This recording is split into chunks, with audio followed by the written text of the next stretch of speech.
চুপ করে থাকতে পারি না আমি। কি কথা বলেন আপনি? একে তো কৃষ্ণকে খুঁজে পাচ্ছি না, এদিকে আপনি। দেখুন, দয়া করে ভিতরে আসবেন না। সব রূপে যে তোমার লীলায় শুধুই হেরি, মুরলী মনোহর মোহন মুরারি। সব রূপে যে তোমার লীলায় শুধুই হেরি। শাম্ব যদি যেতে চাই চলে যাক, কিন্তু আমি যাব না এই বিবাহতে। হ্যাঁ মা, আপনি ঠিক বলেছেন। জাম্ববতী, তোমাকে ছাড়া শাম্ব কিভাবে যাবে? তুমি তো বন্ধু হও আমার, তোমার জন্য সবসময় শুভ চিন্তা করেছি আমি। যখন তুমি বিপদে পড়েছিলে, আমিই শাম্বকে তোমার সাহায্যের জন্য পাঠিয়েছিলাম। আর আর্য শাম্ব কি পেলেন? এই অভিশাপ? এর জন্য দোষী আমি না, তোমাদের কর্মফল। তা সত্ত্বেও শাম্ব তো সুস্থ হচ্ছে, তোমার তো কৃতজ্ঞ থাকা উচিত। হয়তো তোমার ভাগ্য এই সময় অশুভ।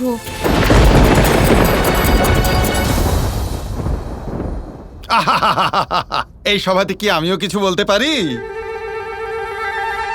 আপনি আবার চলে এলেন? প্রারব্ধ শুভ বা অশুভ হয় না উষা, প্রারব্ধ গড়ে তুলতে হয় নিজের কর্ম দ্বারা। নিজের সখীকে এরকম বলা উচিত নয় যে তোমার প্রারব্ধ শুভ আর ওর হলো অশুভ।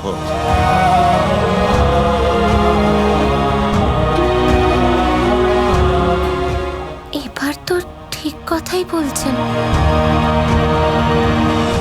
উচিত কথা বলেছেন আপনি বৈদ্যরাজ।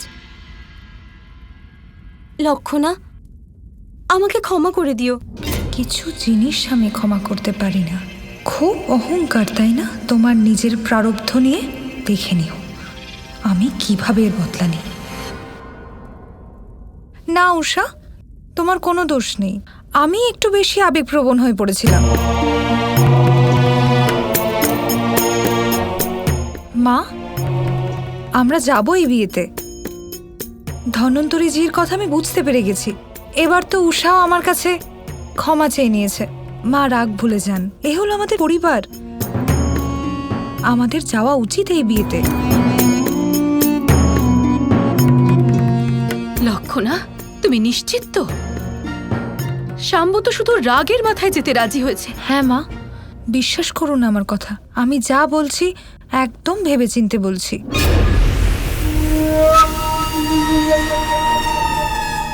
ঠিক আছে, আমিও যাব এই বিবাহতে।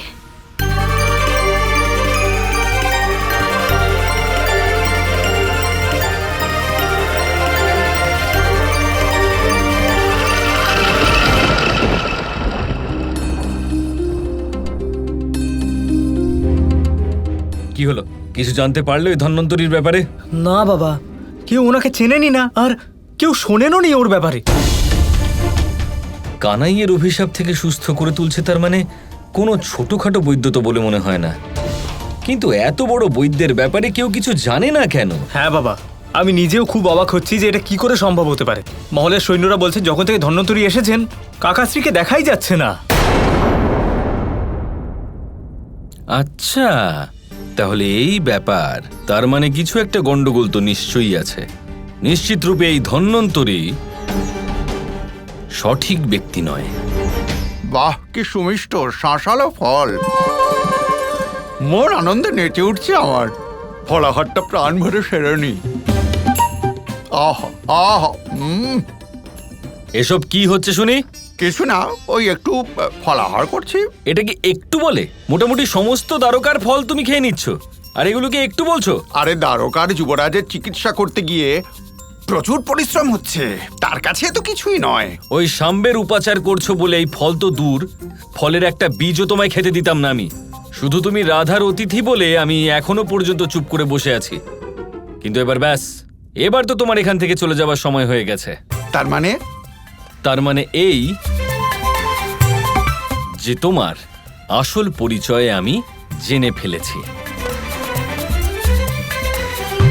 সত্য তো সবসময় সামনেই থাকে মশাই। আর আমার সত্যটা তো আমার রূপের মধ্যেই দেখা যাচ্ছে। এই যে ভণ্ড, নিজের এই ভণ্ডামি না অন্য কারুর সামনে দেখাবে। তোমার মতো ভণ্ডদের না আমি খুব ভালো করে চিনি, ঠিক আছে? কেউ তোমাকে চেনে না কেন? তাহলে তুমি হলে শত্রুদের পাঠানো গুপ্তচর, তাই তো? না না না, এসব মিথ্যে। আচ্ছা, এটা মিথ্যে।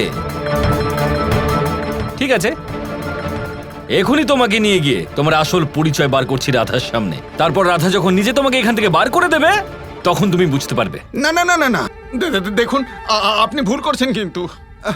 আসলে ভ্রম আপনার মস্তিষ্কে বাসা করে ফেলেছে আর বিভ্রান্তকর পরিস্থিতি তৈরি করে আপনাকে বিভ্রান্ত করছে।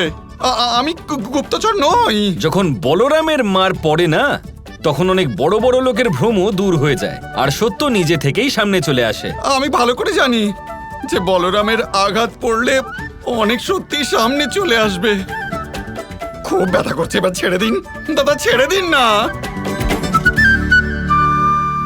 আমি নিজের সত্যিটা নিজেই আপনার সামনে আনছি।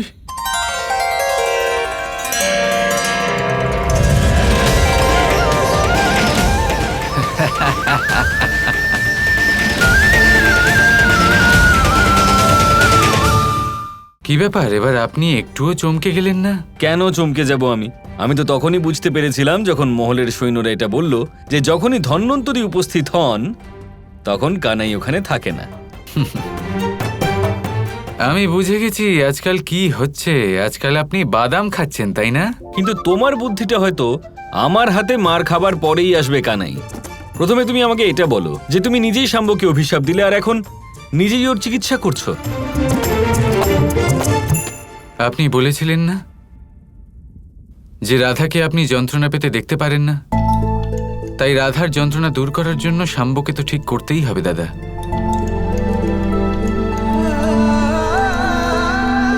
তাহলে কি ওই উদ্ধত শাম্বর জন্য তুমি নিজের অভিশাপ খণ্ডন করবে? না দাদা, শাম্বের জন্য নয়, রাধার জন্য। শাম্ব অপরাধ করেছে, কিন্তু তার থেকে বেশি কর্মশক্তি রাধার দাদা। ওর প্রেমের শক্তি অনেক অনেক বেশি, আর ওর কর্মের ফলও তো আমাকেই দিতে হবে, তাই না দাদা? এটাই তো আমার কাজ, এই সংসারে সমতা বজায় রাখা। যতই শাম্বর ঠিক হবার অধিকার না থাকুক, কিন্তু রাধার তো নিজের প্রেমের, নিজের কর্মের ফল পাবার অধিকার রয়েছে, আর এটা আমাকে করতেই হবে, যতই তার জন্য ফলস্বরূপ শাম্ব সুস্থ হয়ে উঠুক না কেন। ঠিক বলেছ তুমি কানাই। সংসারের সামঞ্জস্য রাখা, সৃষ্টির সঞ্চালন করা কতটা কঠিন তা এবার আমি বুঝতে পারলাম। কিন্তু একটা কথা বলো, তুমি হলে নারায়ণ, তুমি তো এসব এক পলকই করতে পারতে। তাহলে এই ধন্বন্তরীর ছদ্মবেশ ধারণ করার দরকার কি ছিল? কারণ বিষয়টা এর থেকেও অনেক বড় দাদা। শাম্বের কারণে, আমার আর মহাদেবের যুদ্ধের কারণে মহাদেব যোগ নিদ্রাতে চলে গেছেন, আর আমায় যে করে হোক ওনাকে জাগিয়ে তুলতে হবে। ওনাকে ধন্বন্তরীর অমৃতই জাগাতে পারে।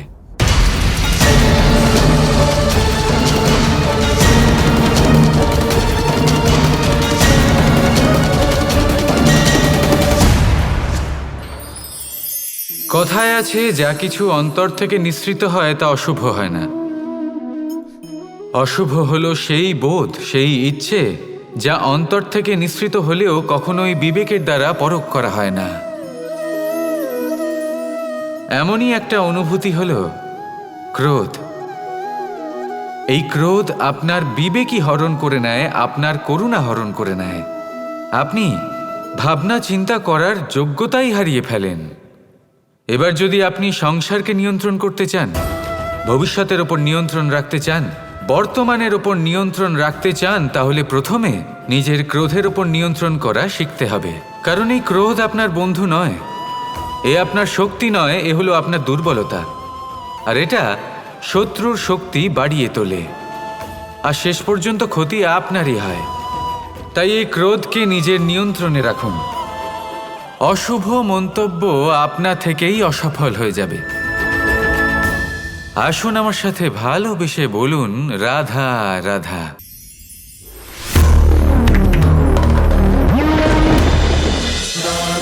কৃষ্ণ কৃষ্ণ কৃষ্ণ কৃষ্ণ